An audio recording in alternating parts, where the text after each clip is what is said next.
The world changed with fire and hammer. In workshops scattered across ancient landscapes, smiths heated rocks until they glowed red, then white, then transformed into something harder and stronger than anything humanity had worked with before.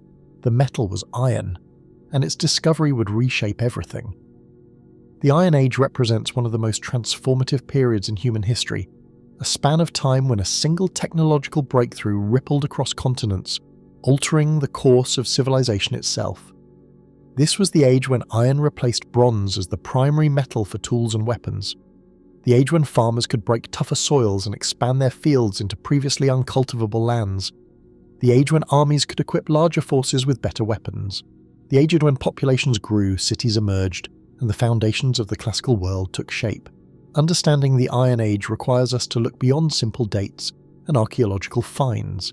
It demands we see how technology, environment, society, and human ambition intertwined to create fundamental changes in how people lived, worked, fought, and organised themselves.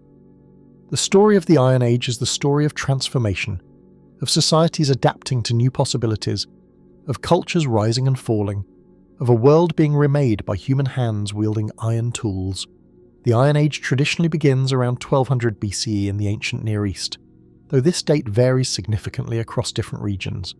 In some parts of Europe, the Iron Age did not begin until 800 BCE. In China, iron technology appeared around 100 BCE. In sub-Saharan Africa, evidence suggests ironworking may have developed independently as early as 2000 BCE, while some regions, particularly in the Americas and Australia, never experienced an Iron Age before contact with European civilizations brought iron technology to them. The end of the Iron Age is equally complex and region-specific. In the ancient Near East, historians generally place the conclusion around 550 BCE or 539 BCE, coinciding with the establishment of the Achaemenid Empire and the beginning of detailed historical records by Herodotus. In Central and Western Europe, the Iron Age ended with Roman conquest during the 1st century BCE. In Scandinavia, the Germanic Iron Age continued until around 800 CE, when the Viking Age began. The British Isles saw the Iron Age persist in non-Romanized areas until the 5th century CE. This periodization reflects an important truth about the Iron Age. It was not a single, unified phenomenon, but rather a complex pattern of technological and cultural changes that occurred at different times and took different forms across the globe. What united these diverse experiences was the transformative power of iron itself. The three-age system of Stone Age, Bronze Age and Iron Age was first proposed for European archaeology in the 1830s by Danish archaeologist Christian Jørgensen Thomsen. This classification system proved so useful that it was eventually extended to the archaeology of the ancient Near East and other regions. However, this system has its limitations. Not all regions experienced all three ages in sequence. Some societies moved directly from stone tools to iron without a significant Bronze Age. Others, particularly in the Americas, were still using stone and copper tools when European contact occurred. The defining characteristic of the Iron Age is not simply the presence of iron objects. Humans had worked with meteoric iron for thousands of years before the Iron Age proper began. What marks the beginning of the Iron Age is the widespread production of smelted iron and steel tools and weapons that replaced bronze equivalents in common use. This transition required mastering temperatures above 150 degrees Celsius, far higher than what was needed for bronze production. It required new techniques, new knowledge, and new technologies. The Iron Age sits at a crucial juncture in human history. It followed the Bronze Age, a period characterized by the rise of the first great civilizations in Mesopotamia, Egypt, the Indus Valley, and China. These Bronze Age societies developed writing systems, built monumental architecture, established trade networks spanning thousands of miles, and created complex social hierarchies. They were the first truly urban civilizations, with cities housing tens of thousands of people. But the Bronze Age ended in catastrophe. Around 1200 BCE, these great civilizations collapsed in rapid succession. Cities burned, trade networks failed, writing systems disappeared, populations declined dramatically. The reasons for this Bronze Age collapse remain debated, but its consequences created the conditions for the Iron Age to begin. The Iron Age witnessed the emergence of new powers and new patterns of human organization. In the Near East, the Assyrian Empire, the Neo-Babylonian Empire, and eventually the Persian Achaemenid Empire, rose from the ashes of the Bronze Age collapse. In the Mediterranean, Greek city-states emerged and flourished, giving birth to Western philosophy, democracy, and classical art. In Italy, Rome transformed from a small settlement to a republic, and eventually an empire that would dominate the Mediterranean world. In India, the Iron Age saw the composition of the Vedas, the rise of major kingdoms, and eventually the Mauryan Empire. In China, the Zhou dynasty presided over a period of philosophical flowering that produced Confucianism, Taoism, and other schools of thought that would shape Chinese civilization for millennia. The Iron Age was also a time of great movements of peoples. Celtic tribes spread across Europe from their heartland in Central Europe, carrying the Tène culture as far west as Ireland and as far east as Anatolia. Germanic peoples migrated southward and westward. Scythian horsemen dominated the Eurasian steppes. The Bantu expansion carried iron technology and agriculture across much of sub-Saharan Africa. These movements, these new empires, these cultural transformations all rested on a foundation of iron tools that could clear forests and break tough soils, iron weapons that armed larger armies, iron technology that supported growing populations in increasingly complex societies. To understand why the Iron Age began when it did, we must first understand what came before and why it ended. The Late Bronze Age, from roughly 1550 to 1200 BCE, represented a high point of ancient civilization.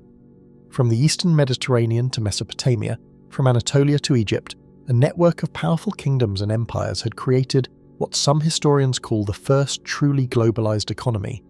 Egypt, under the New Kingdom pharaohs, had reached the height of its power and wealth. The Great Pyramids of Giza were already ancient monuments, more than 1,000 years old.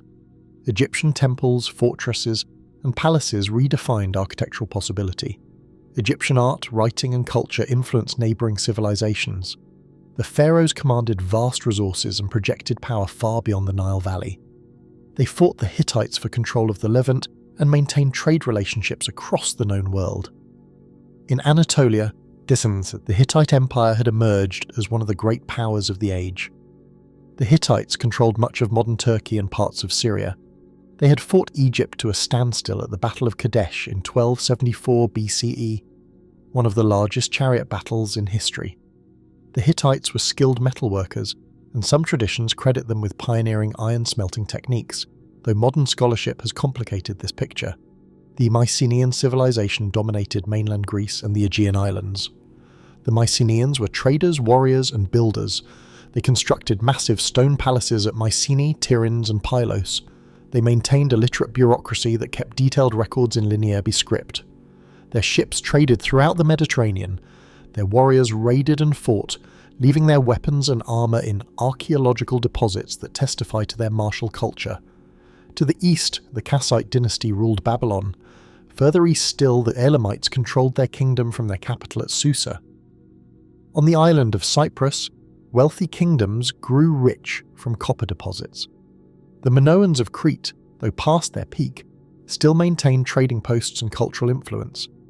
In the Levant, prosperous port cities like Ugarit connected Mediterranean and Near Eastern trade routes.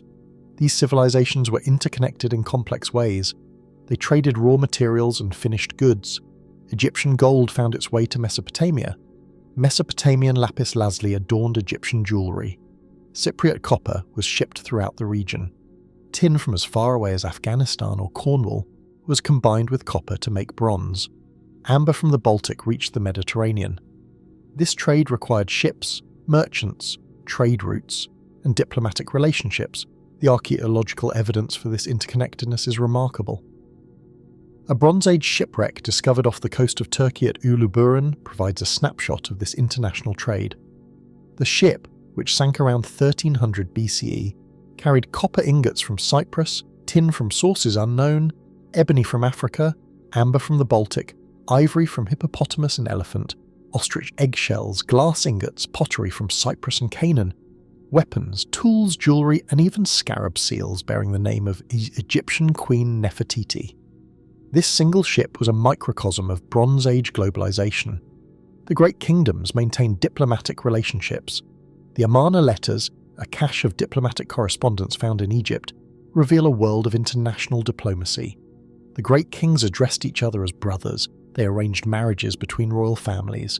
They sent gifts and requested specific items. They complained about trade disruptions and diplomatic slights. They manoeuvred for advantage, but within a recognised system of international relations. Bronze was the foundation of this world. Bronze tools enabled agriculture that could support large populations. Bronze weapons equipped the armies that defended kingdoms and fought for territorial expansion. Bronze was used for everything from farming implements to palace decorations, from ship fittings to religious statues. But bronze required both copper and tin was scarce. The supply chains that brought tin to the bronze-making centres were vulnerable to disruption. Then, suddenly, catastrophically, this interconnected world collapsed. Between roughly 1200 and 1150 BCE, nearly every major Bronze Age civilization in the Eastern Mediterranean and Near East either fell completely or was severely weakened. The sequence of destruction was rapid and devastating.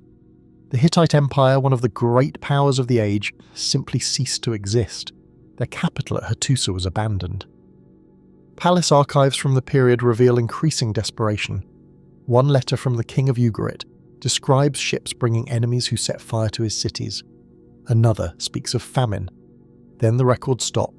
The Hittite Empire disappeared from history, its territories fragmenting into smaller kingdoms that would be absorbed by later empires. The Mycenaean palaces were destroyed or abandoned. Pylos burned. Tiryns suffered catastrophic damage. Mycenae itself, the wealthy citadel that had given its name to the civilization, was destroyed and partially abandoned. The bureaucratic system that had maintained detailed records in Linear B script vanished. The art of writing would be lost in Greece for centuries. The archaeological record shows a dramatic decline in population.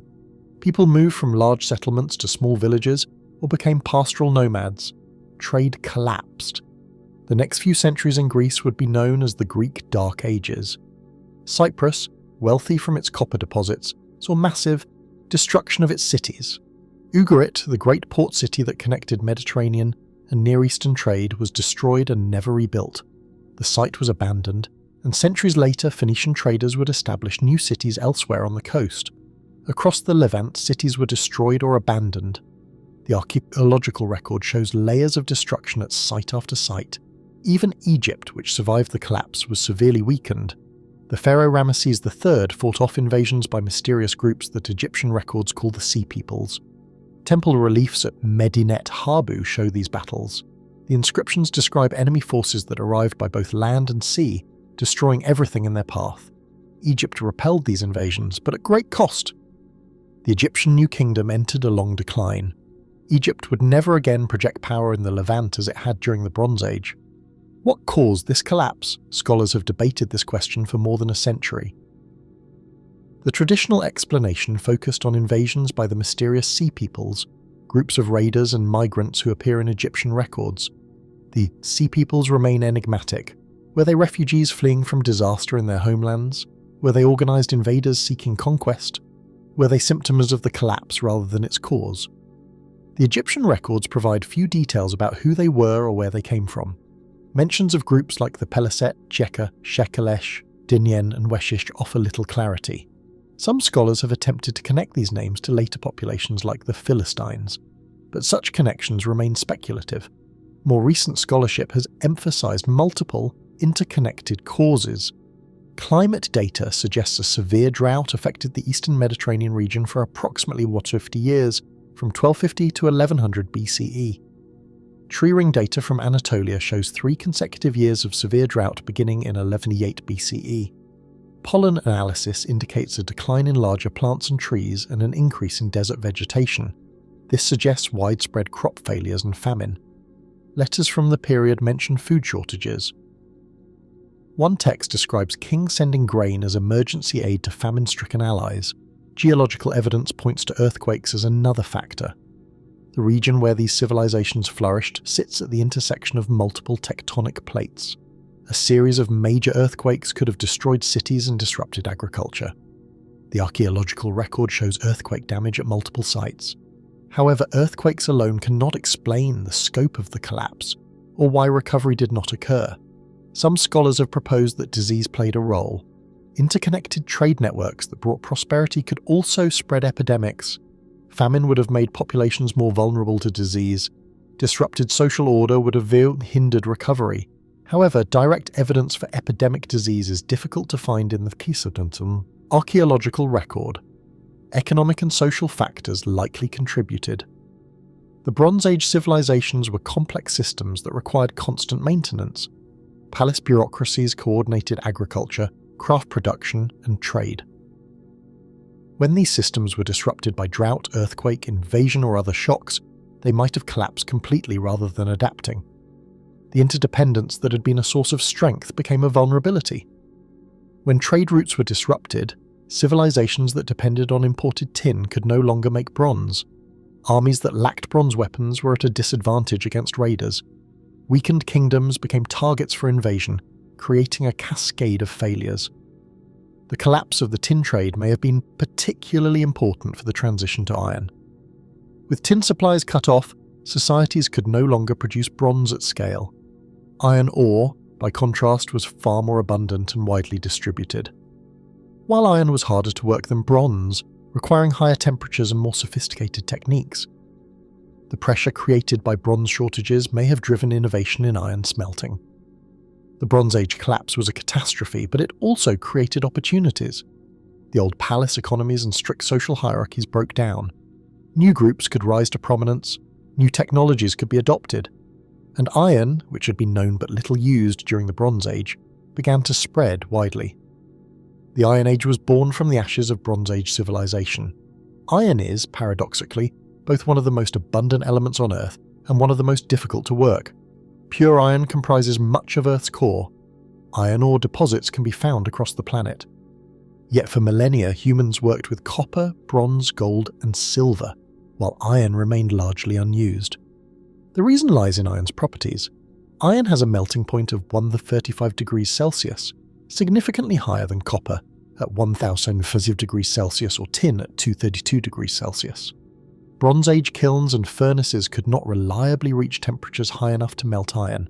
Even when ancient metalworkers could achieve such temperatures, melting iron created its own problems. Molten iron is highly reactive and absorbs carbon and other impurities that can make it brittle. The challenge was not just achieving high temperatures, but controlling the process to produce useful metal. Humans had worked with iron long before the Iron Age proper. Meteoric iron, iron-nickel alloys that fell to Earth in meteorites, had been collected and cold-worked or heated and hammered into small objects for thousands of years. Egyptian tombs have yielded iron bees dated to around 3200 BCE, made from hammered meteoric iron. These objects were rare and precious, sometimes more valuable than gold because of their scarcity and unusual origin. The breakthrough that enabled the Iron Age was the development of iron smelting, the process of extracting metallic iron from iron. Ore. This required not just high temperatures but a specific chemical process. Iron ore consists of iron oxides mixed with rock. To extract the iron, the ore must be heated in the presence of carbon, typically in the form of charcoal. At high temperatures, the carbon monoxide produced by burning charcoal chemically reduces the iron oxide, removing the oxygen and leaving metallic iron. However, the iron produced by this process was not molten. Even at temperatures achievable in ancient furnaces, that the metallic iron remained solid, mixed with molten slag. The result was a spongy mass called a bloom. Blacksmiths would repeatedly heat and hammer this bloom, forcing out the slag and consolidating the iron. This laborious process produced wrought iron, a relatively soft but workable iron that could be shaped into tools and weapons. The earliest clear evidence for iron smelting comes from multiple regions at roughly similar times, suggesting that the technology may have been discovered independently in several places. The Hittite Empire in Anatolia has traditionally been credited with pioneering iron technology, and there is evidence for iron production in Hittite territories around 1500 to 1300 BCE. Archaeological sites in India show evidence of iron smelting by 1800 to 1500 BCE. Sites in sub-Saharan Africa, particularly in Nigeria and Niger, show evidence of iron working that may date to 2000 BCE or earlier, though these dates remain contested. The traditional narrative that the Hittites invented iron smelting and maintained a monopoly on the technology has been questioned by modern scholarship. While the Hittites certainly used iron and may have been skilled ironworkers, the number of iron objects from Hittite sites is not dramatically larger than from contemporary sites elsewhere. Chemical analysis of early iron objects shows that many contained high levels of nickel, suggesting they were made from meteoric rather than smelted iron. The picture that emerges is more complex. Iron smelting may have been discovered in multiple locations, developed slowly over centuries, and spread through a combination of independent innovation and technological diffusion. What is clear is that iron technology spread widely after the Bronze Age collapse.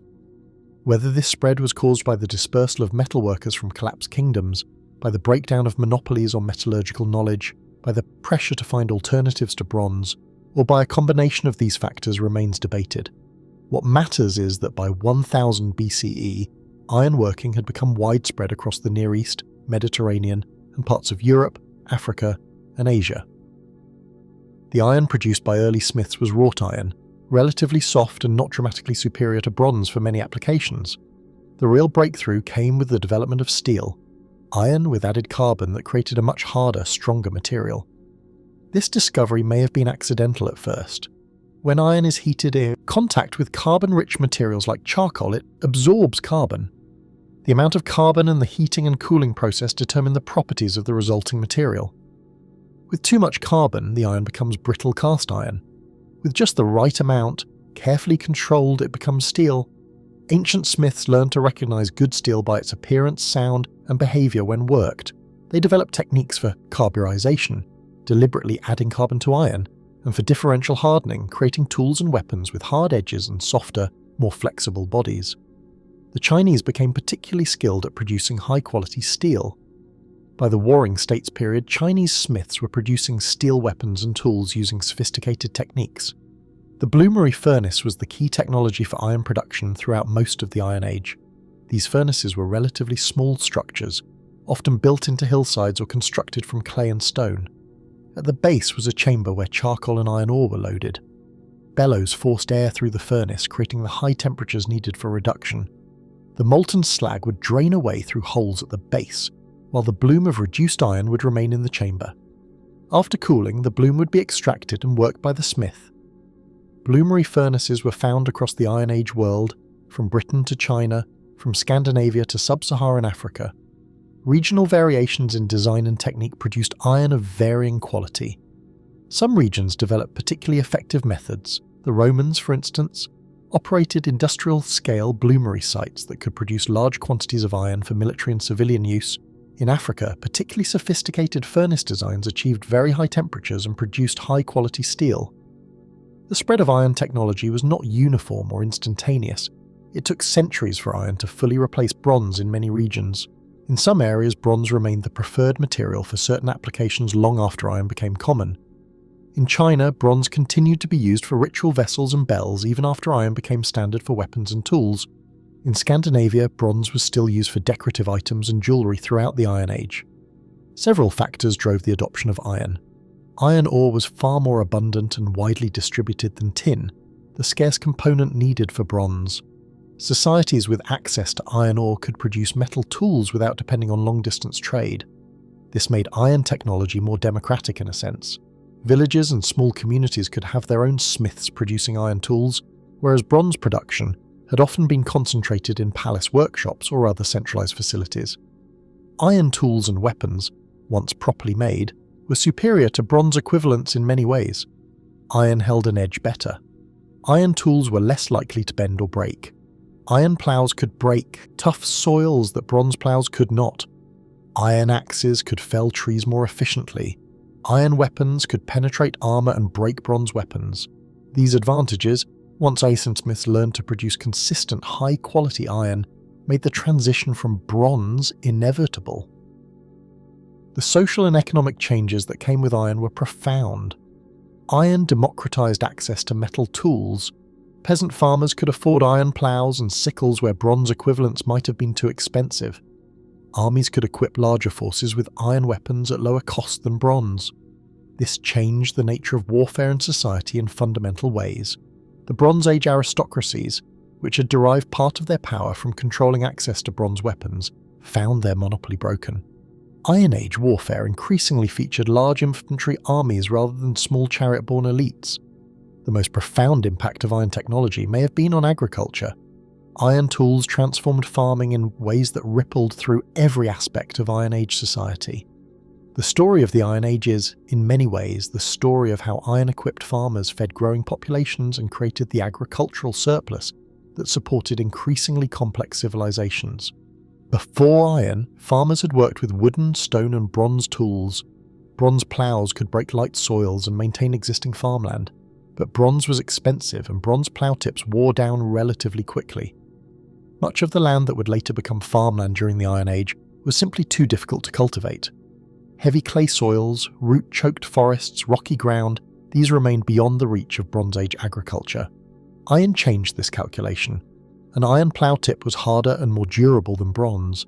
It could cut through tough soils, through clay, through ground tangled with tree roots. Where a bronze plow might skip across hard ground, an iron plow could break it open. Where a bronze plow tip might bend or break against rocks, an iron plow tip endured. And because iron was cheaper than bronze, farmers could afford to own and maintain iron plows. The yard was the primary plow design of the Iron Age. It consisted of a wooden frame pulled by oxen or other draft animals, with an iron tip that broke the soil. The yard made a simple furrow, scratching the surface and breaking up the topsoil. It did not turn the soil over like later moldboard plows would, but it was effective enough to dramatically expand cultivable land and improve agricultural productivity. The expansion of farmland during the Iron Age was substantial. In northern Europe, where heavy soils had resisted Bronze Age cultivation, iron plows enabled the clearance of forests and the creation of extensive field systems. In India, farmers used iron tools to clear forests along the Ganges and create the rice paddies that would support growing populations.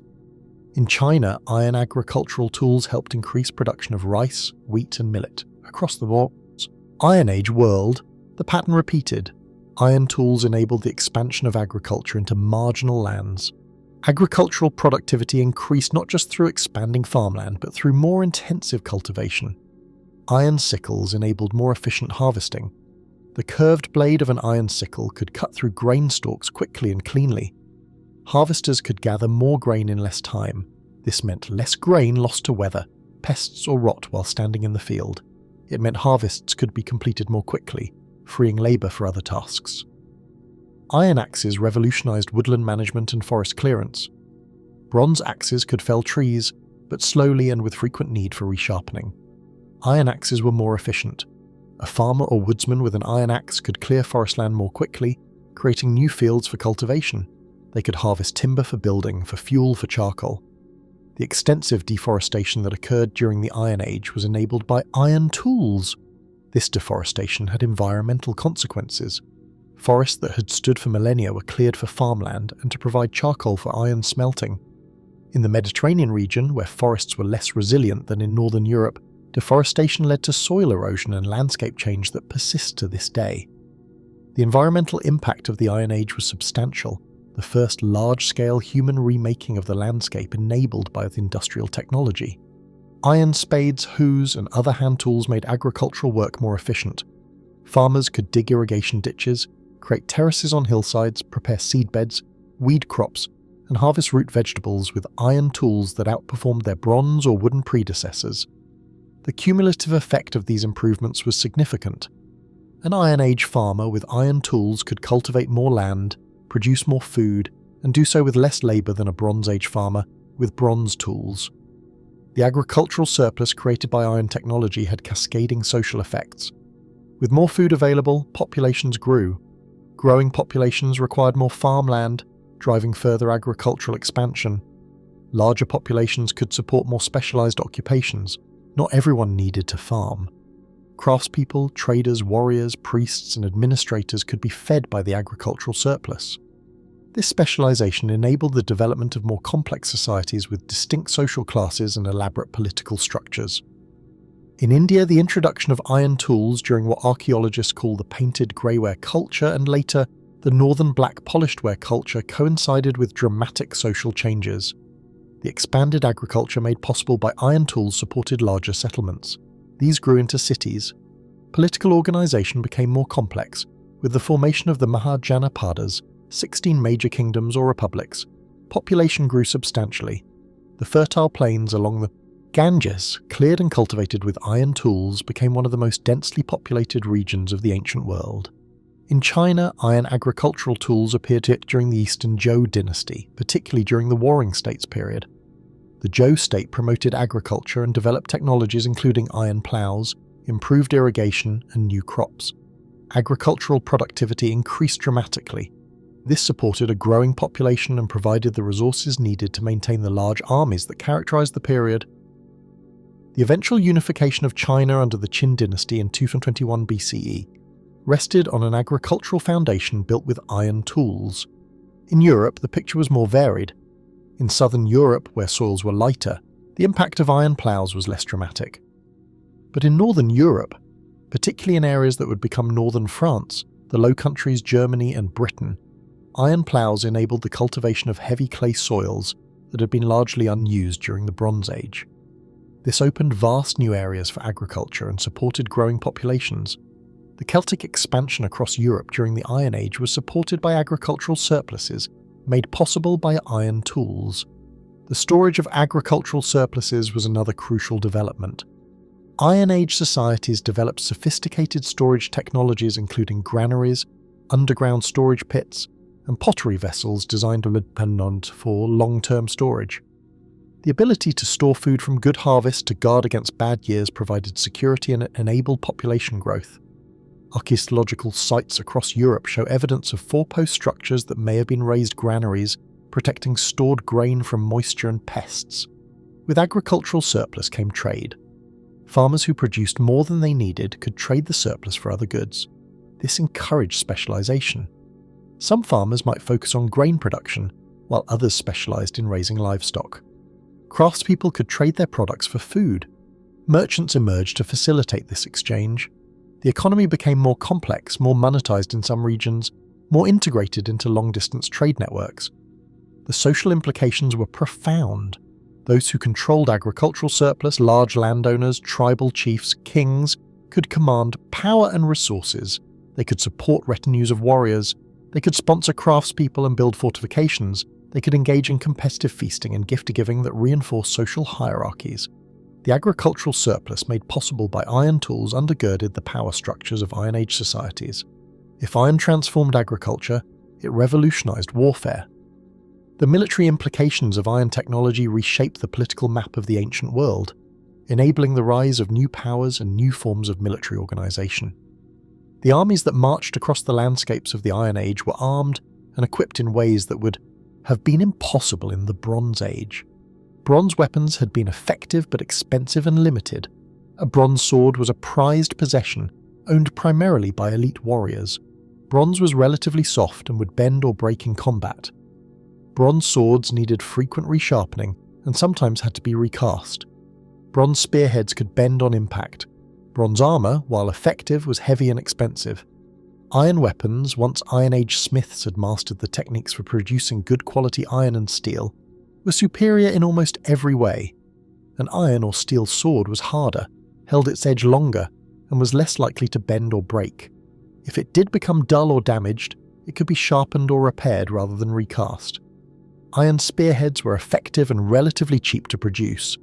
Iron axes could double as weapons and tools. Iron arrowheads and javelin points were affordable enough to be produced in quantity. The military advantage provided by iron weapons was substantial. The Hittites, during the late Bronze Age and early Iron Age, were formidable military powers in part because of their access to iron weapons. The Assyrian Empire, which rose to dominate the Near East during the early Iron Age, equipped its armies with iron weapons and became one of the most effective military forces of the ancient world.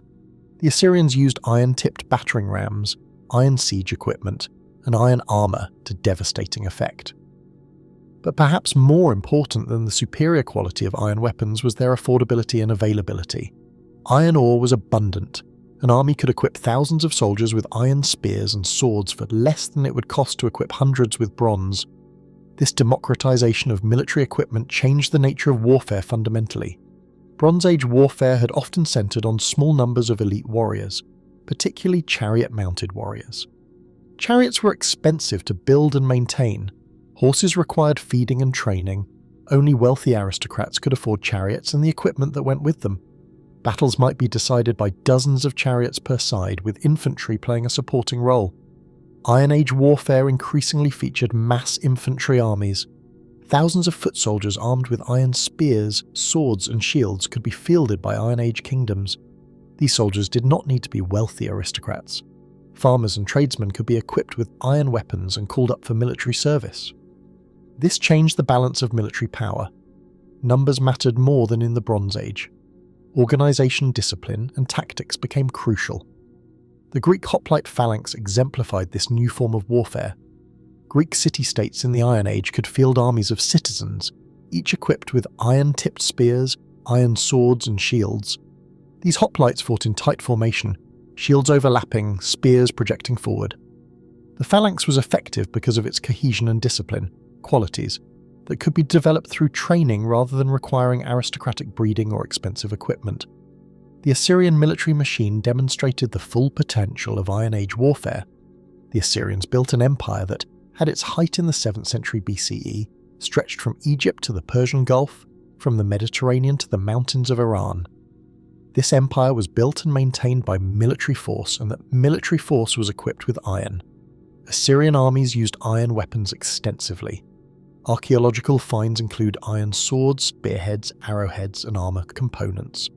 Assyrian palace reliefs depict soldiers carrying iron weapons and show siege equipment tipped with iron. The Assyrians developed sophisticated siege warfare techniques. They built iron-tipped battering rams mounted on wheeled platforms to breach city walls. They used siege towers to bring archers close to enemy fortifications. They undermined walls and scaled them with ladders. Their engineering and tactical innovations, enabled by iron technology, made them nearly unstoppable.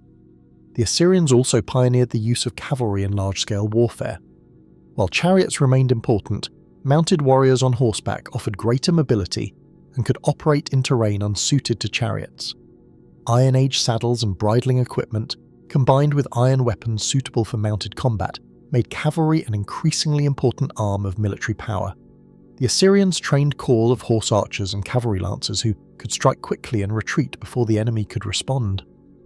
The terror that Assyrian armies inspired was deliberate policy. Assyrian kings recorded their conquests in vivid detail. They described burning cities, impaling captives and deporting entire populations. These records served both as propaganda and as warnings. Resistance would be crushed with overwhelming force. Submission might earn mercy. The military capability that made this possible rested on iron weapons, iron siege equipment, and the ability to equip and supply large armies over long campaigns. Other Iron Age empires followed similar patterns. The Neo-Babylonian Empire, which briefly succeeded the Assyrians as the dominant power in Mesopotamia, used iron-equipped armies to conquer its neighbours. The Persian Achaemenid Empire, which conquered the Neo-Babylonian Empire and created the largest empire the world had yet seen, relied on iron weapons and military organisation. The Persian army included infantry, cavalry and specialised units drawn from across their vast empire. All were equipped with iron weapons. The famous Persian Immortals, an elite infantry unit said to number exactly 10,000 soldiers, were among the best equipped troops of their era. In the Mediterranean, the rise of Rome demonstrated the military advantages that iron technology provided. The Roman legions were infantry armies, armed with iron weapons. The gladius, a short iron sword designed for thrusting, became the signature weapon of the Roman legionnaire. The pilum, an iron-tipped throwing javelin with an ingenious design that bent on impact to prevent enemies from throwing it back, gave Roman soldiers a powerful missile weapon. Roman armour incorporated iron components. Roman siege equipment used iron extensively. But Roman military success was not just about equipment. The Romans developed organisational innovations that multiplied the effectiveness of their iron-equipped soldiers. The legion was divided into smaller units that could operate independently, allowing for tactical flexibility. Roman training emphasised discipline and endurance. Roman logistics kept armies supplied over long campaigns. The combination of superior equipment, training, organisation and logistics made Roman legions the most effective military force in the Mediterranean world. Iron Age warfare was not limited to the Mediterranean and Near East. In India, the Mahajanapadas competed for dominance with iron-equipped armies. The Mauryan Empire, which eventually unified much of India, maintained large standing armies. Greek accounts of the Mauryan army describe hundreds of thousands of infantry, thousands of cavalry and thousands of war elephants.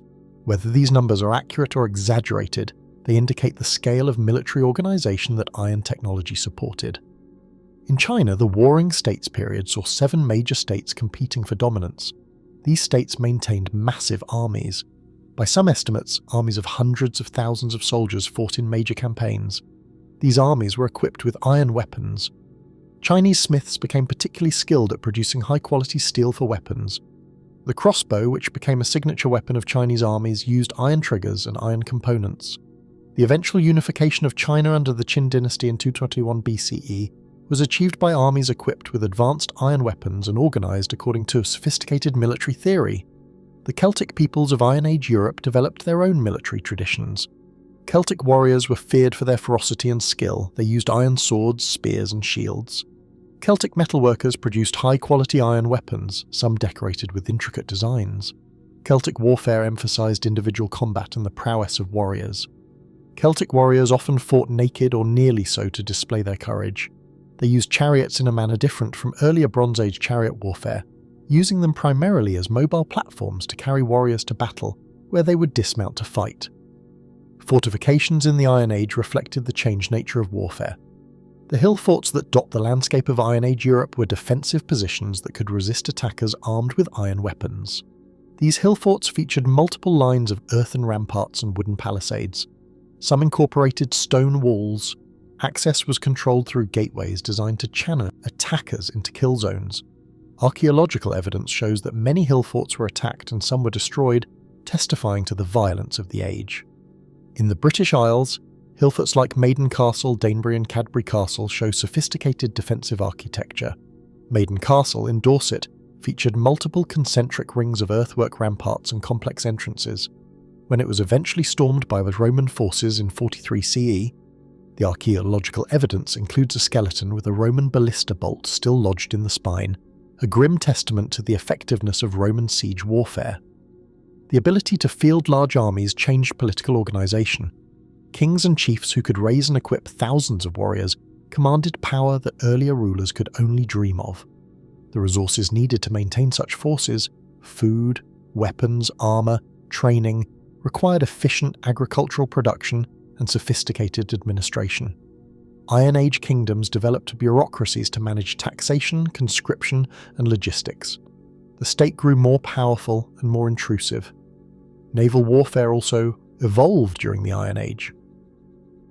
While ships remained wooden, iron fittings, iron tools for shipbuilding, and iron weapons for marines increased effectiveness. The Phoenicians, inheritors of the Canaanite maritime tradition, built trading empires using iron-equipped ships. The Greeks developed the trireme, a fast warship powered by rows of oarsmen, armed with a bronze-sheathed ram at the prow for ramming enemy ships and marines equipped with iron weapons for boarding actions. Naval battles in the Mediterranean, particularly during the wars between Greek city-states and then between Rome and Carthage, involved fleets of hundreds of ships manned by thousands of sailors and marines. The Celtic peoples of Iron Age Europe created cultures of remarkable sophistication and reach. From their heartland in Central Europe, Celtic languages, art and customs spread across much of the continent, from the British Isles to Anatolia, from Iberia to the Balkans. Understanding Celtic Iron Age culture requires examining the 2 major archaeological phases, the Hallstatt culture and the Tène culture that succeeded it. The Hallstatt culture, named after a rich archaeological site in the Austrian Alps, flourished from approximately 800 to 450 BCE. The site of Hallstatt itself was a salt mining centre of tremendous importance. Salt was a crucial commodity in the ancient world, used for preserving food in metal production and as a valuable trade good. The salt mines at Hallstatt produced vast quantities, creating wealth that funded a sophisticated culture. Archaeological excavations at Hallstatt have revealed a cemetery with hundreds of graves containing spectacular grave goods. Some burials include iron swords, bronze vessels, gold jewellery, amber beads from the Baltic, and objects that demonstrate trade connections across Europe and into the Mediterranean world. The richest burials suggest a hierarchical society with a warrior aristocracy that controlled the salt trade and accumulated considerable wealth. The Hallstatt culture was characterised by distinctive pottery styles, ironworking traditions, and burial practices. Hallstatt societies built fortified hilltop settlements, maintained extensive trade networks, and developed sophisticated metallurgical skills. Archaeological sites across Central Europe, southern Germany, eastern France, and the Alps show Hallstatt cultural influences. This suggests either the spread of a cultural package through trade and emulation, or the migration of Hallstatt peoples into new territories. The grave goods from Hallstatt burials provide insights into social structure. The presence of weapons, particularly iron swords, indicates a warrior elite. Bronze vessels, some imported from Greek or Etruscan sources, suggest participation in long-distance trade and feasting customs where wine or other drinks were served from elaborate vessels. Gold jewellery and amber bees indicate both wealth and trade connections. Some burials include four-wheeled wagons, suggesting the importance of transportation and possibly ritual significance of the wagons in Hallstatt culture. Around 450 BCE, the Hallstatt culture transitioned into what archaeologists call the Tène culture. Named after another archaeological site on the shores of Lake Neuchâtel in Switzerland, Tène culture represented both continuity with and departure from Hallstatt traditions. Tène is often associated with the height of Celtic civilization, the period when Celtic cultures achieved their greatest extent and sophistication. Tène art is immediately recognisable. It featured curvilinear designs, spirals, triskils, complex interlaced patterns, and stylized animal and human forms. Tène artists worked in metal, stone, wood, and other materials. They decorated weapons, jewellery, pottery, and everyday objects with intricate designs that scholars have studied for over a century without exhausting their complexity. Tène art represents one of the major artistic traditions of ancient Europe, as distinctive and accomplished as Greek or Roman art, though different in its aesthetics and symbolism. Tène material culture shows sophisticated ironworking. Tène smiths produced high-quality iron and steel weapons that were both functional and beautiful. Swords were pattern welded, a technique where bars of iron and steel with different carbon contents were twisted together and forged into blades that combined hardness with flexibility. The resulting patterns on the blade were then decorated with additional designs. Tène shields combined wooden frames with iron boss and fittings, some decorated with elaborate designs. Spearheads, axe heads, and other iron implements show similar craftsmanship. Social organisation in Tène societies appears to have been tribal and hierarchical. Classical writers like Julius Caesar and others who encountered Celtic peoples describe them as divided into tribes, each with aristocratic elites, warriors, druids, and common people. The warrior aristocracy dominated society. They maintained retinues of warriors, engaged in raiding and warfare, competed through feasting and gift-giving, and derived their status from martial prowess and generosity. Celtic warfare, as described by classical sources and evidenced archaeologically, emphasized individual valor. Celtic warriors went into battle with elaborate equipment, not just for protection but for display. Shields were painted in bright colours, helmets bore crests or horns. Warriors wore torques, heavy neck rings of gold or bronze, as symbols of status. Some warriors fought from chariots, using them to rush into battle before dismounting to fight on foot. Others fought as cavalry or infantry. Celtic armies were noted for their fierce charges, loud war cries, and individual combat techniques. The Druids were the learned class of Celtic society. They served as priests, judges, teachers, and advisors. The Druids underwent lengthy training, memorizing vast amounts of knowledge including law, history, poetry, and religious lore. They did not write down their learning, preferring oral transmission. This means much of Druidic knowledge was lost when Celtic societies were conquered or assimilated. Classical writers provide some information about Druids, but often with bias or misunderstanding. Druids performed religious ceremonies, including sacrifices. Classical sources, writing from hostile perspectives, describe human sacrifice among the Celts. Archaeological evidence is more ambiguous. Some bog bodies from Iron Age Europe show signs of ritual killing, but whether these represent criminals, sacrifices, or something else remains debated. The Druids also served judicial functions, settling disputes and maintaining law. They were exempt from military service and taxation, reflecting their high status. Celtic religion featured a pantheon of gods and goddesses, though the exact nature of Celtic beliefs is difficult to reconstruct. The Celts venerated natural features like springs, rivers, and groves of trees. They made offerings by depositing valuable objects in water. The famous Tène archaeological site appears to have been a ritual offering site where people threw weapons, jewellery, and other objects into the lake as offerings to deities. Similar deposits have been found across the Celtic world. The Celts built religious sanctuaries, though these differed from Greek or Roman temples. Celtic sanctuaries were often open-air enclosures rather than roofed buildings. Archaeological excavations have revealed rectangular or circular ditched enclosures, sometimes with wooden structures inside, where rituals were performed and offerings deposited. Later, under Roman influence, some Celtic communities built stone temples, but these belonged to the late Iron Age or early Roman period. Celtic society was not literate in the early Iron Age. The Celts did not develop their own writing system until late in the Iron Age, and then primarily in areas under Roman influence, using Latin or Greek scripts to write Celtic languages. This means we have no contemporary Celtic written records from most of the Iron Age. What we know comes from archaeology, from later Celtic inscriptions, and from descriptions by Greek and Roman writers who encountered Celts. These classical sources must be used cautiously, as they often reflected their authors' biases and misunderstandings. The expansion of Celtic cultures during the Tène period was remarkable. Celtic peoples migrated into the Iberian Peninsula, where they mixed with indigenous populations to create Celtiberian cultures. They moved into the Po Valley in northern Italy, where they came into conflict with Etruscan and later Roman powers. Celtic tribes raided southward, even sacking Rome in 390 BCE.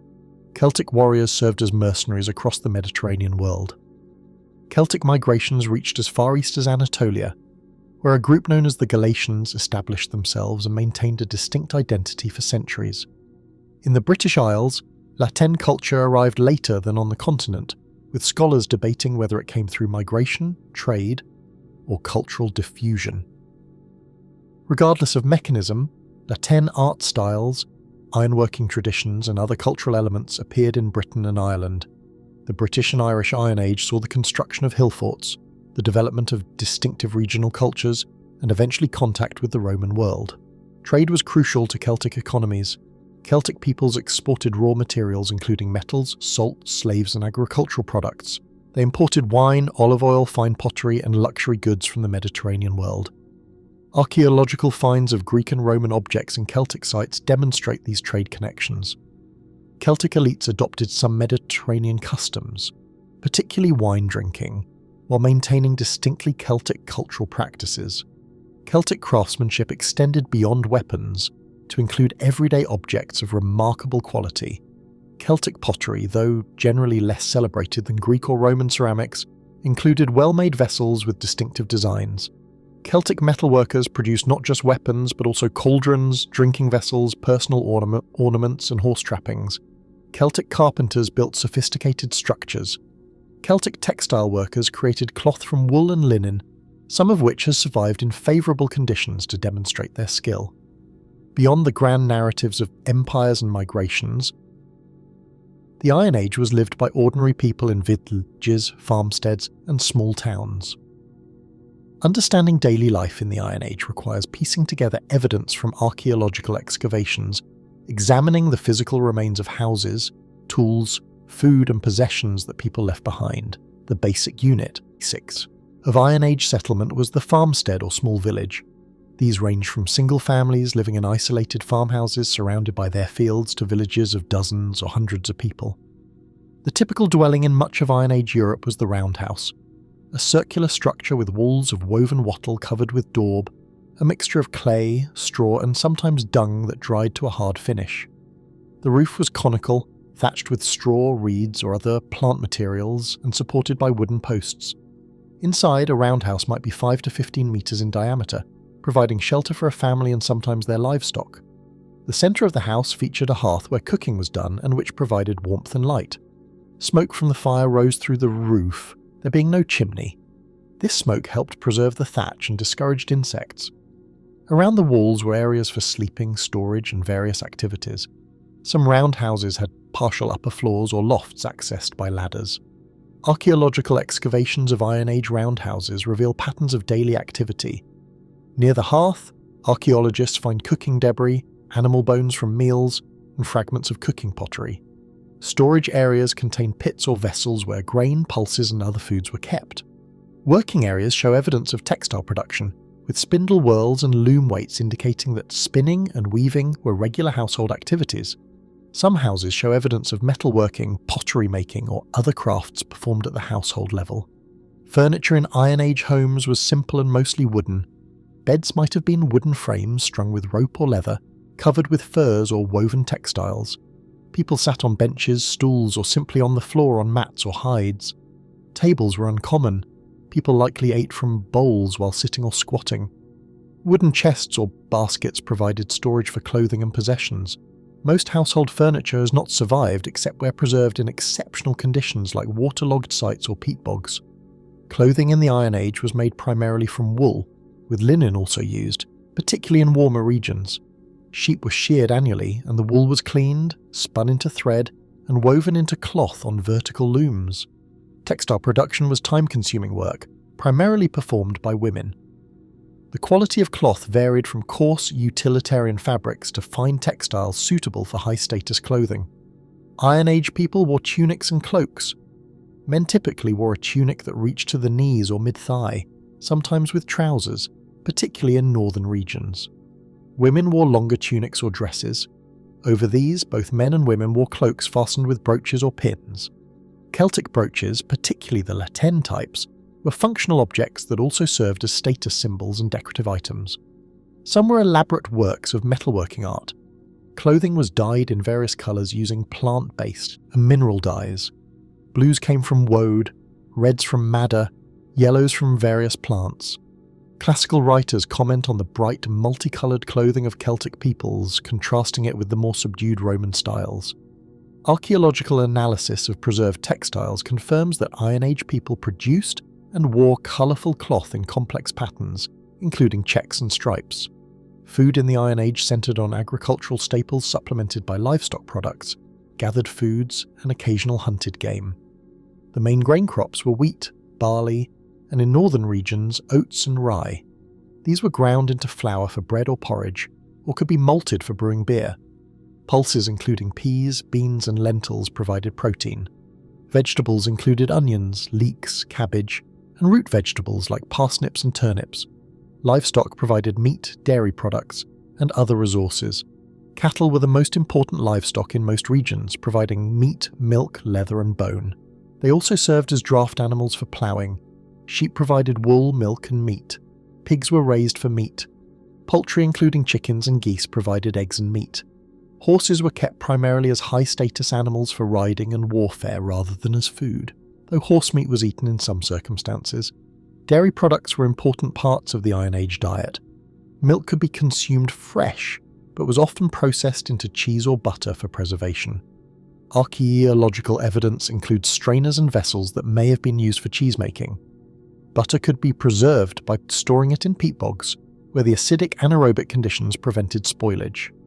Bog butter finds across northern Europe testify to this practice. Meals were prepared by boiling, roasting, or baking. Iron cauldrons suspended over fires were used for boiling stews and porridges. Meat could be roasted on spits over the fire. Bread was baked in clay ovens or on hot stones.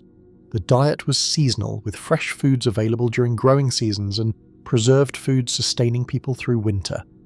Preservation methods included drying, smoking, salting, and storing in cool, dark conditions.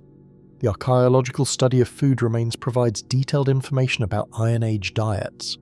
Analysis of carbonized seeds, animal bones, and other food debris from archaeological sites shows regional and temporal variations in diet.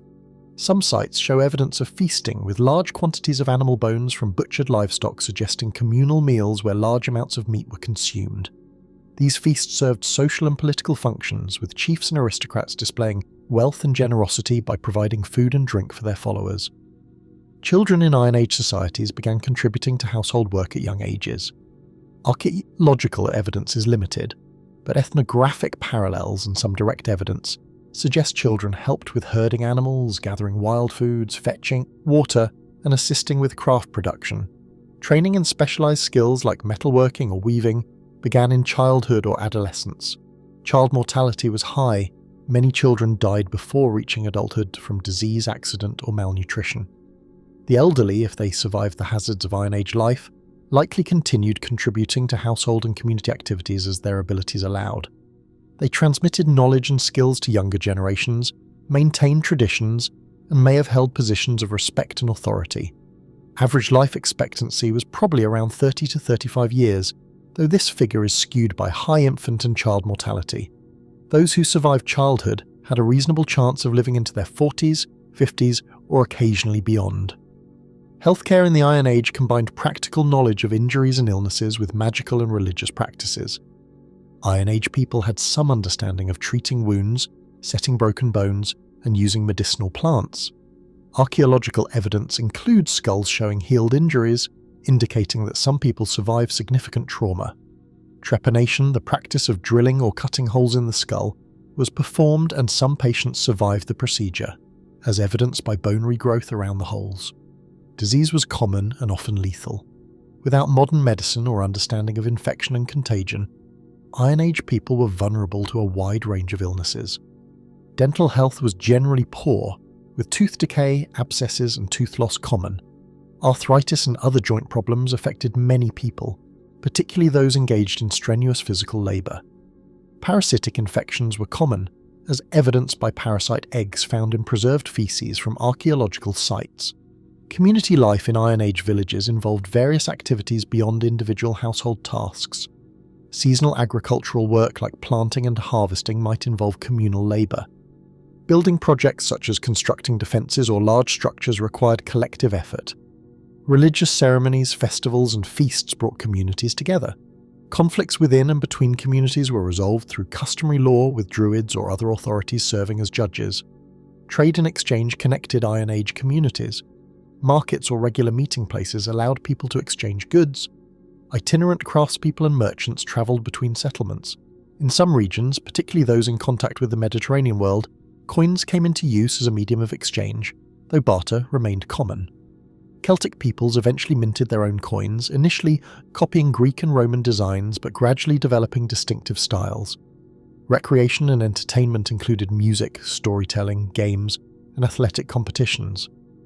Celtic societies valued poetry and song, with bards holding honoured positions as entertainers and preservers of tribal history and genealogy, musical. Instruments included horns, pipes, and stringed instruments. Games might have included board games, dice, and physical contests. Horse racing and chariot racing were popular among those who could afford horses and chariots. The Iron Age, while sharing the common thread of iron technology, manifested differently across various regions of the world. Understanding these regional variations provides a more complete picture of how human societies adapted to and shaped the possibilities that iron offered. In the Indian subcontinent, the Iron Age is associated with dramatic social and cultural changes. Iron tools enabled the clearing of forests along the Ganges River and the establishment of extensive agricultural settlements. This period saw the rise of the Mahajanapadas, 16 major kingdoms or republics that dominated northern India from around 600 BCE. These states competed for resources and territory, maintained standing armies, and developed sophisticated administrative systems. The Iron Age in India coincided with profound developments in religion and philosophy. Buddhism emerged during this period, with Siddhartha Gautama, the Buddha, living around the 5th century BCE. Jainism also developed during the Iron Age. The composition and compilation of Hindu texts, including the Upanishads, occurred during this time. These religious and philosophical developments occurred in the context of urbanizing, iron-equipped societies where trade, warfare, and political complexity created both prosperity and tensions that these new religious movements addressed. Indian iron production achieved high technical sophistication. The famous Iron Pillar of Delhi, erected around 400 CE, but building on earlier Iron Age techniques, stands over 7 meters tall and has resisted corrosion for over 600 years despite Delhi's climate. Its composition and manufacturing technique demonstrate advanced metallurgical knowledge. Earlier Iron Age sites in India show evidence of sophisticated iron production, including steelmaking techniques that produced high-quality material for weapons and tools. In China, iron appeared later than in the Near East, but was quickly developed to a high level of sophistication. Chinese iron production employed techniques different from those used in the West. Chinese smiths developed blast furnaces capable of melting iron completely, producing cast iron that could be moulded into complex shapes.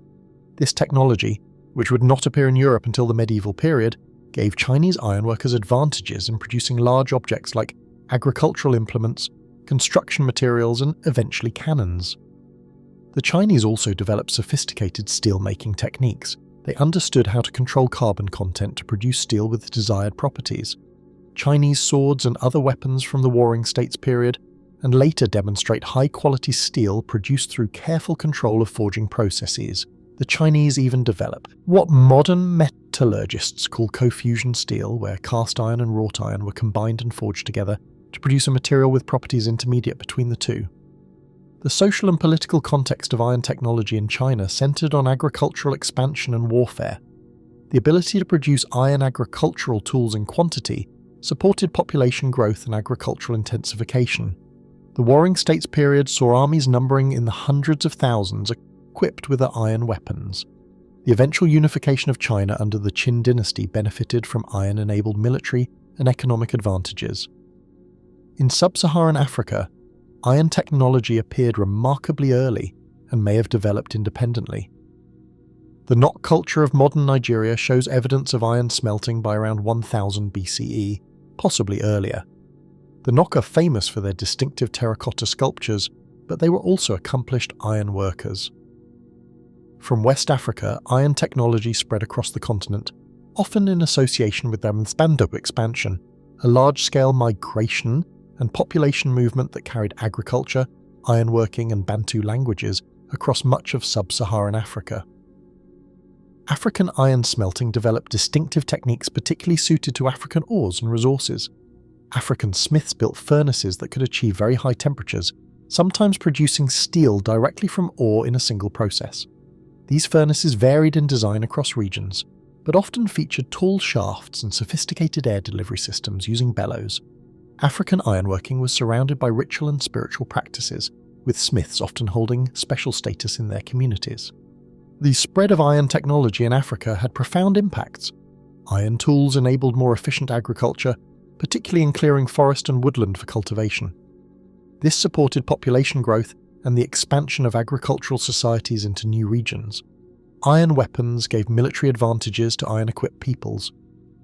The Bantu expansion, which brought agriculture and ironworking across much of eastern and southern Africa, represents one of the largest human migrations in history, comparable in scale and impact to the spread of Indo-European peoples across Eurasia. In the British Isles, the Iron Age began around 800 BCE and continued in non-Romanized areas until the 5th or 6th century CE.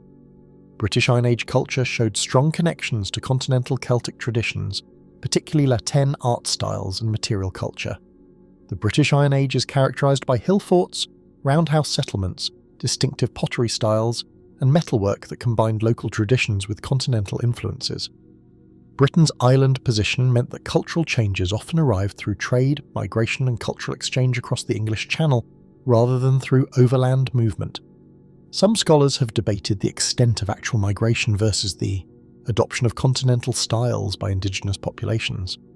The current consensus suggests a complex picture with both migration and cultural diffusion playing roles at different times and in different regions. British Iron Age society was tribal and hierarchical. Classical writers describe British tribes with names like Catuvelamni, Trinovantes, and Iceni. These tribes built hill forts, maintained territories, fought with each other, and eventually encountered Roman military power. The Roman conquest of Britain, beginning in 43 CE, brought the Iron Age to an end in southern and central Britain. In northern Britain, and especially in Scotland and Ireland, which were never conquered by Rome, Iron Age cultures continued. Ireland's Iron Age presents particular interest because Ireland was never conquered by Rome and maintained Iron Age and early medieval cultures into the Christian period. Irish Iron Age societies built ring fits, promontory fits, and crannogs. They developed distinctive art styles that eventually contributed to the illuminated manuscripts of early Christian Ireland. Irish Iron Age culture transitioned gradually into the early medieval period, without the sharp break that Roman conquest created elsewhere. Scandinavia experienced the Iron Age later than southern Europe. The pre-Roman Iron Age in Scandinavia began around 500 BCE and continued until contact with Roman civilization established the Roman Iron Age around the birth of Christ. The Germanic Iron Age continued until around 800 CE when it transitioned into the Viking Age. Scandinavian Iron Age cultures were characterized by distinctive material culture, including bog bodies, rich burials, defensive structures, and evidence of long-distance trade connections. The climate of Scandinavia presented particular challenges. The shorter growing season and harsher winters required adaptations different from those in Mediterranean or Near Eastern Iron Age societies. Scandinavian Iron Age people relied heavily on animal husbandry, particularly cattle, sheep and pigs. They fished, hunted, and gathered wild resources to supplement agricultural production. Trade in furs, amber, and other northern products connected Scandinavia to broader European and Mediterranean trade networks. Iberia's Iron Age saw the development of distinctive cultures including the Celtiberians, a fusion of Celtic immigrants and indigenous Iberian populations.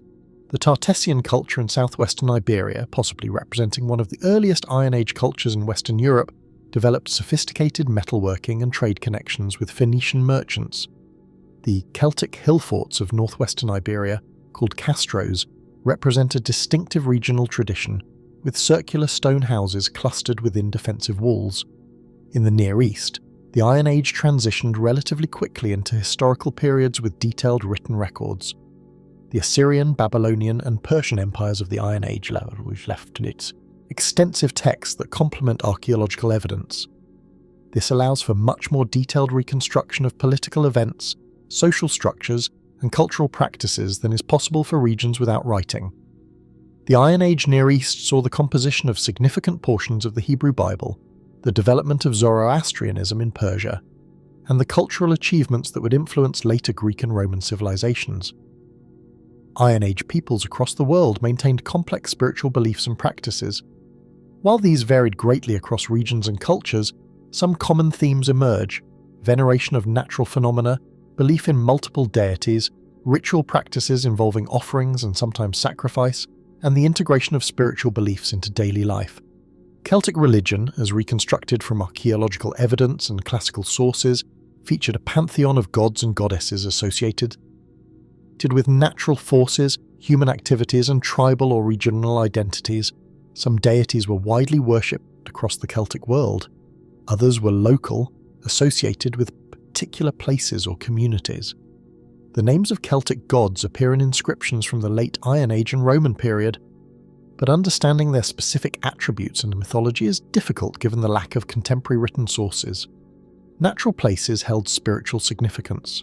Springs, rivers, lakes, and wells were seen as sacred, often associated with specific deities. People made offerings at these sites, throwing valuable objects into the water. The Tène archaeological site itself appears to have been such a ritual site. Similar deposits have been found across the Celtic world, including spectacular finds of weapons, jewellery, and other objects deliberately consigned to watery places. Groves of trees served as sacred spaces for Celtic peoples. Classical writers describe druidic rituals performed in forest groves. While these descriptions may be exaggerated or misunderstood, archaeological evidence supports the importance of natural settings for a ritual activity. Some Celtic sanctuaries were built in clearings in forests or at the edges of groves, maintaining connection to the natural world while creating defined ritual spaces. Celtic burial practices reveal beliefs about death and the afterlife. Burials often included grave goods, weapons for warriors, jewellery and personal items for both men and women, food and drink vessels, and sometimes vehicles. The inclusion of these objects suggests beliefs that the deceased would need or could use them in an afterlife. Some burials show evidence of feasting at the graveside, possibly as part of funeral rituals. Human remains found in peat bogs across northern Europe, known as bog bodies, have generated considerable scholarly debate.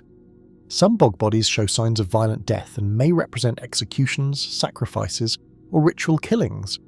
Others may have been accident victims or people who died naturally and were disposed of in bogs. The most famous bog bodies, like Tolland Man from Denmark or Lindo Man from England, date to the Iron Age and preserve details of their appearance, clothing, and last meals that provide remarkable insights into Iron Age life.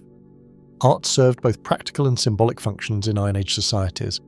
The distinctive Tène art style decorated weapons, jewellery, pottery, and other objects with complex curvilinear designs. Scholars have debated the meanings of these designs. Some see representational elements, stylized faces, animals, and plants transformed through artistic convention into abstract patterns. Others emphasize the purely decorative aspect. The art likely carried meanings that would have been understood by Iron Age peoples, but are now lost to us. animal symbolism appears frequently in Iron Age art. Boars, horses, birds and bulls appear in various stylized forms on metalwork, pottery and stone carvings. These animals may have had religious or mythological significance. The boar appears particularly frequently, possibly representing strength, warfare or spiritual power. Horses, already important as prestigious animals for riding and warfare, also appear in art and may have had religious significance. Music played important roles in Iron Age societies. Archaeological finds include horns made from bronze or iron, pipes, and possible stringed instruments. The carnix, a Celtic war trumpet in the shape of an animal head, could produce loud, harsh sounds used to intimidate enemies in battle. More peaceful music accompanied ceremonies, entertainment, and storytelling. The importance of bards in Celtic society, as recorded by classical writers, suggests that music and oral poetry were highly valued forms of cultural expression.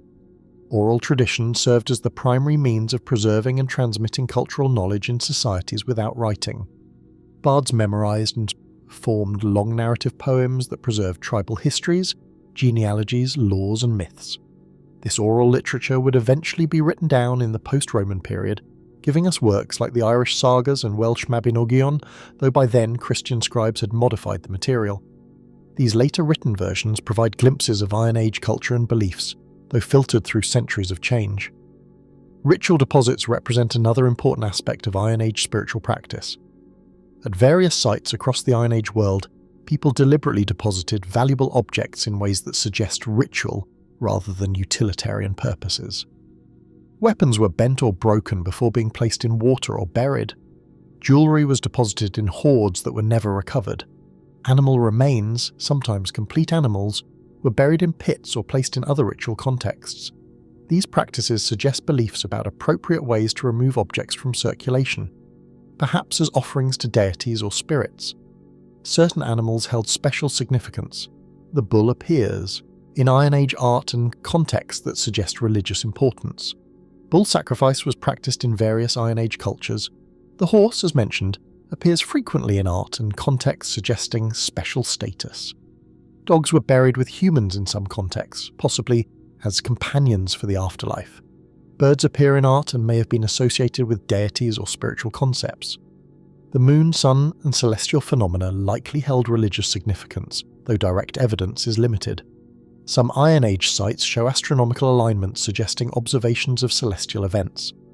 Stone circles and other monuments from earlier periods continue to be used or venerated during the Iron Age. Some new construction may have incorporated astronomical alignments, though interpreting these can be speculative. Seasonal festivals marked the agricultural year and held religious significance. While most evidence comes from later sources, these later traditions likely preserve elements of Iron Age practice. The division of the year into seasons marked by festivals celebrating planting, harvest, and the turning of the seasons would have been natural for agricultural societies. These festivals likely involved communal gatherings, feasting, and religious ceremonies. The practice of religion was not separate from daily life, but integrated into all aspects of Iron Age existence. Agricultural activities involved rituals to ensure good harvests. Warfare involved ceremonies to gain divine favour. Births, deaths, and other life transitions were marked with appropriate rituals. The landscape itself was understood as inhabited by spirits or deities. Springs, rivers, hills, and groves were not just physical features but spiritual locations. Iron Age peoples across different regions developed different religious systems, but common patterns suggest shared human responses to the fundamental questions of existence. They sought to understand and influence the forces that affected their lives: weather, fertility, health, success in war, and the mysteries of death. Their spiritual practices, artistic expressions, and cultural traditions represented attempts to find meaning, order, and connection in their worlds. The Iron Age did not end suddenly or simultaneously across the world. Rather, it transitioned gradually into new periods characterized by different features: the rise of literate civilizations with detailed historical records, the expansion of empires that unified large regions under single political systems, and in Europe, the spread of Roman and later Christian culture that transformed or replaced indigenous Iron Age traditions. In the Near East, the Iron Age is generally considered to have ended with the rise of the Persian Achaemenid Empire in the 6th century BCE. Cyrus the Great unified Persian tribes and conquered the Median, Lydian, and Neo-Babylonian empires, creating a superpower that stretched from India to the Mediterranean, the Achaemenid Empire. Maintained detailed records and monumental inscriptions, Greek historians, particularly Herodotus, wrote extensive accounts of the Persian Empire. This wealth of historical documentation marks a transition from prehistory to history. The Achaemenid Empire represented a culmination of Iron Age developments. It unified territories that had been competitive Iron Age kingdoms. Its armies were equipped with iron weapons. Its agricultural systems relied on iron tools. Its administration controlled resources on a scale that earlier Iron Age societies had not achieved. Yet the Achaemenid period is not usually called Iron Age because the abundance of historical sources allows for much more detailed reconstruction of events, moving beyond the primarily archaeological evidence that defines the Iron Age proper. In Greece, the Iron Age transitioned into the Archaic and then Classical periods as Greek city-states developed, literacy spread, and Greek culture flourished. The Archaic period saw the composition of the Homeric epics, the development of the Greek alphabet, the establishment of colonies around the Mediterranean and Black Sea, and the emergence of distinctive Greek political systems, including early forms of democracy. The Classical period brought the height of Greek cultural achievement, the philosophy of Socrates, Plato, and Aristotle, the drama of Aeschylus, Sophocles, and Euripides, the historical writing of Herodotus and Thucydides, and the art and architecture that would define Western aesthetic ideals. In Italy, the Iron Age gave way to Roman expansion. Rome, originally a small settlement among others in Iron Age Italy, grew to dominate the Italian peninsula and then the Mediterranean world. The Roman Republic's expansion brought Iron Age tribes and kingdoms throughout Europe into contact with Roman military power, administration, and culture. Roman conquest ended the Iron Age in much of Western and Central Europe, replacing Iron Age societies with Roman provincial administration, Roman law, Latin language, and Roman cultural practices. The process of Roman conquest varied by region. Some areas submitted with minimal resistance and were integrated into the Roman system through treaties and gradual cultural change. Others resisted fiercely and were subdued through military force. Gaul, the region of modern France and Belgium, was conquered by Julius Caesar in a series of campaigns from 58 to 50 BCE. Caesar's commentaries on the Gallic Wars provide detailed, if biased, accounts of Celtic societies and the conquest. Following conquest, Gaul was Romanized over subsequent centuries. Cities were built or expanded, Burd connected the province to the rest of the empire. Latin became the administrative language, and Roman customs spread. Britain was invaded by Rome in 43 CE under Emperor Claudius.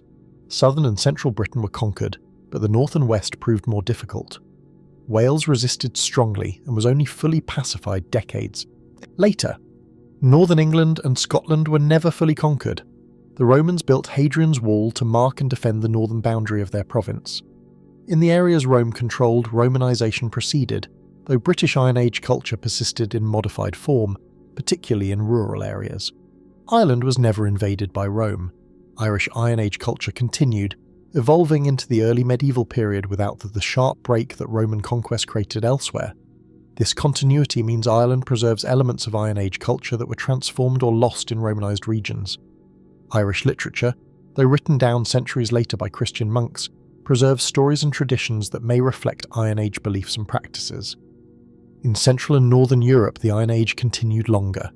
Germanic peoples beyond the Roman frontier maintained Iron Age cultures until the migration period in the early medieval era.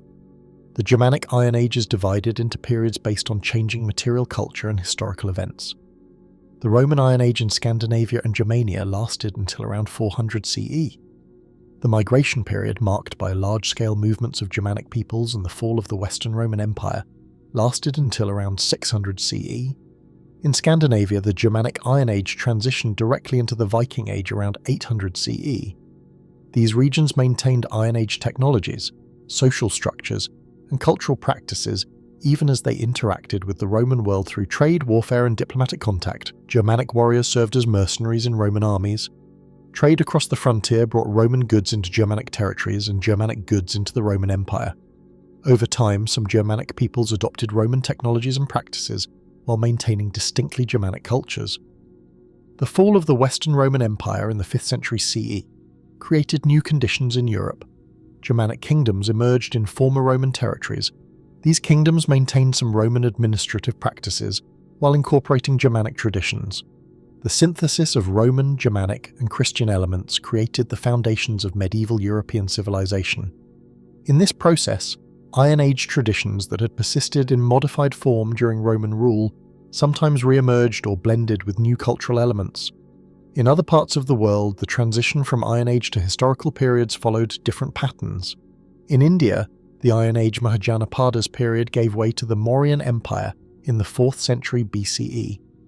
The Mauryan emperors unified much of India for the first time, created sophisticated administrative systems, and left historical records including the famous edicts of Emperor Ashoka. In China, the end of the Iron Age is often identified with the unification under the Qin dynasty in 221 BCE, which ended the Warring States period and established the first united Chinese empire. In Africa, the transition was more gradual and varied by region. In Egypt and North Africa, integration into Mediterranean empires brought the end of distinct Iron Age cultures. In sub-Saharan Africa, Iron Age cultures continued in many regions until the medieval period or later. Some African societies maintained Iron Age technologies and social structures until European colonization in the modern era brought new technologies and political systems. The end of the Iron Age should not be understood as the end of iron technology. Iron continued to be the primary material for tools and weapons throughout the medieval period and into the modern era. What ended was the phase of human history characterized by the spread of iron technology and the social transformations it enabled. The successor civilizations, the Persian Empire, Classical Greece, the Roman Empire, the Mauryan Empire, Imperial China, all built on foundations laid during the Iron Age. The legacy of the Iron Age extends far beyond the ancient world. The agricultural techniques developed during the Iron Age remained fundamental to farming until the Industrial Revolution. Social structures and political systems that emerged during the Iron Age influenced later developments. Cultural traditions, religious beliefs, and artistic styles from the Iron Age were preserved, modified, and transmitted through subsequent civilizations. Languages spoken during the Iron Age evolved into many modern languages. Celtic languages survive in parts of the British Isles. Germanic languages evolved into modern German, English, Dutch, and Scandinavian languages. Romance languages descend from Latin, itself an Iron Age Italic language. The Iron Age represents a crucial phase in human development, the period when metal technology became truly democratic, when agriculture expanded dramatically, when populations grew to support increasingly complex societies, and when the foundations of historical civilizations were established. Understanding the Iron Age means understanding how technological change can transform society, how human ingenuity can reshape the world, and how the decisions and developments of the ancient peoples continue to influence our world today. As we conclude this exploration of the Iron Age, it becomes clear that this period represents far more than simply a phase in the development of metallurgy. The Iron Age was a transformative epoch that fundamentally altered the trajectory of human civilization. The story we have traced, from the catastrophic Bronze Age collapse through the discovery and refinement of iron smelting, from agricultural revolution to military transformation, from the daily lives of farmers and craftspeople to the rise and fall of empires, reveals a period of profound change that shaped the world we know today. Iron technology democratized access to metal in ways that bronze never could. The abundance of iron ore compared to the scarcity of tin meant that societies no longer needed to rely on long-distance trade networks to obtain the materials for metal production. Local ironworkers could produce tools and weapons for their communities. This accessibility had cascading effects throughout Iron Age societies. Farmers who might never have owned bronze tools could afford iron plows and sickles. Communities could equip larger numbers of warriors with iron weapons. The concentration of power that had characterized Bronze Age palace economies gave way to more distributed patterns of political authority in many regions. The agricultural transformation enabled by iron tools cannot be overstated. The ability to break tough soils, clear forests efficiently, and cultivate marginal lands led to expansion of farmland and increased food production. This agricultural surplus supported population growth. More people meant more workers, more soldiers, more craftspeople, more consumers. The demographic expansion of the Iron Age created the population base that would support the great empires and civilizations of the classical world. The urbanization that accelerated during the Iron Age followed directly from agricultural productivity. Cities could grow larger when surrounding farmlands could produce enough food to feed non-farming urban populations. The crafts, trade, administration, and cultural activities that characterized Iron Age urban centers required agricultural surplus to sustain them. From the cities of the Ganges plain to the oppida of Celtic Europe, from Chinese cities of the Warring States period to the growing towns of the Mediterranean, iron-enabled agriculture made urban life possible at unprecedented scales. Military transformation during the Iron Age reshaped political geography.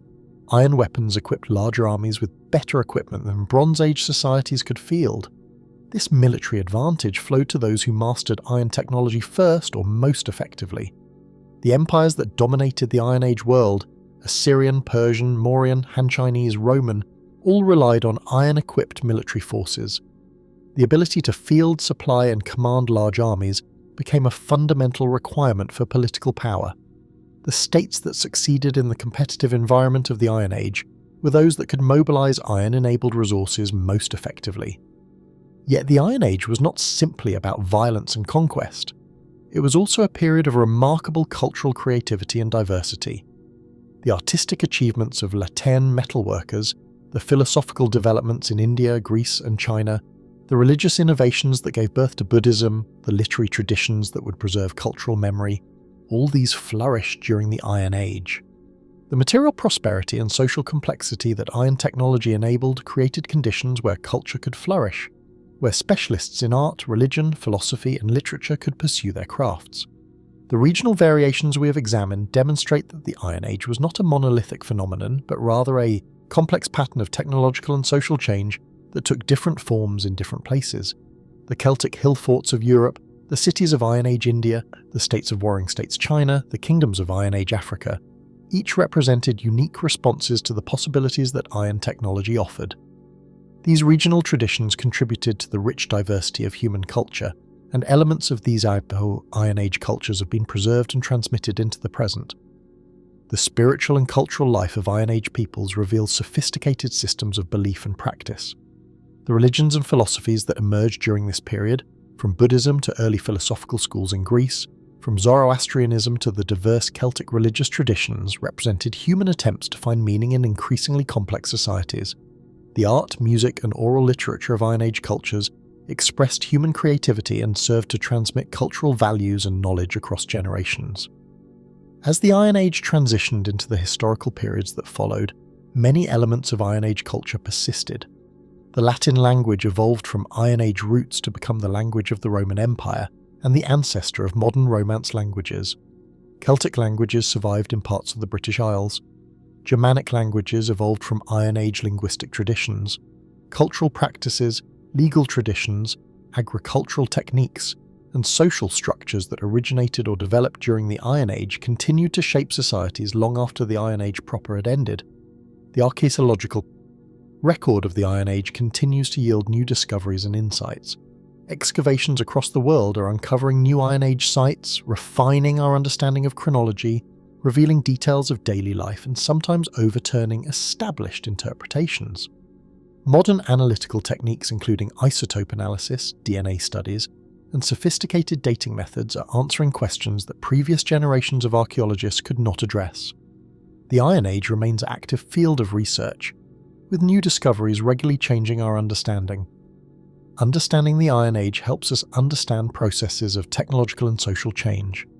The transition from bronze to iron demonstrates how a new technology can spread rapidly when it offers clear advantages and when existing systems are disrupted.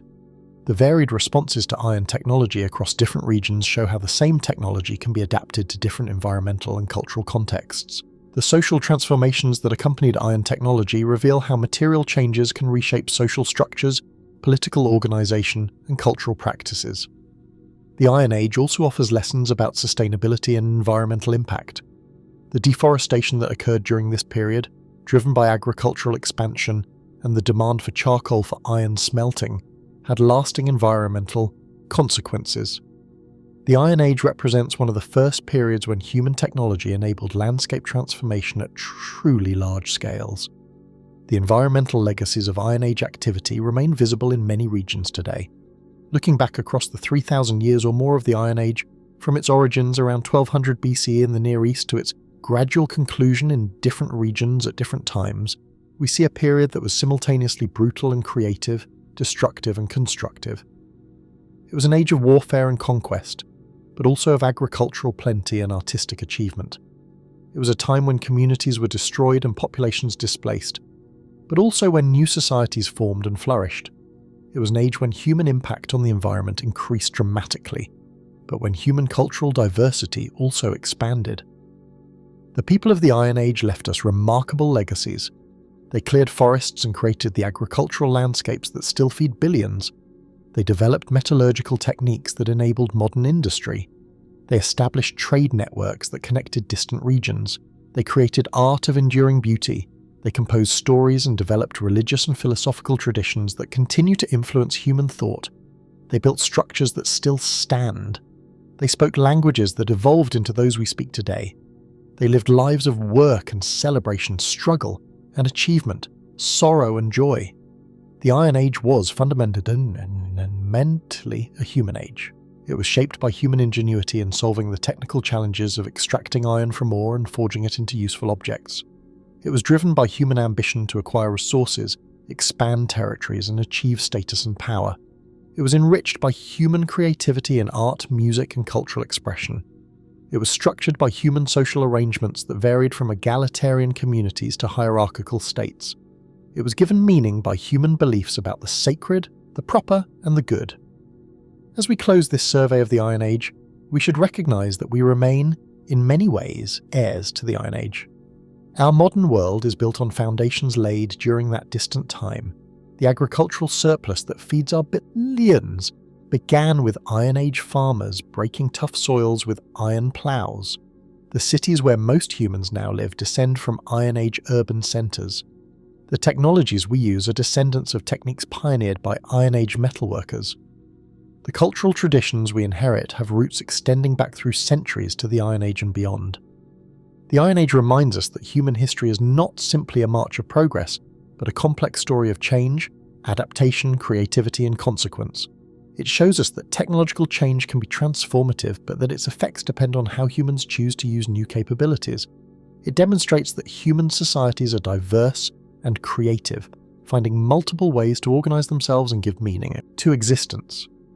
It reveals that human actions have consequences, environmental and social, that persist across centuries. The fire that Iron Age smiths kindled in their furnaces, the heat that transformed iron ore into metal, represents more than a technological achievement. It represents human mastery over materials, human ability to reshape the world. The iron that emerged from those furnaces was forged into plows that fed growing populations, weapons that shaped the destinies of empires, tools that built cities, and objects of art that still inspire wonder.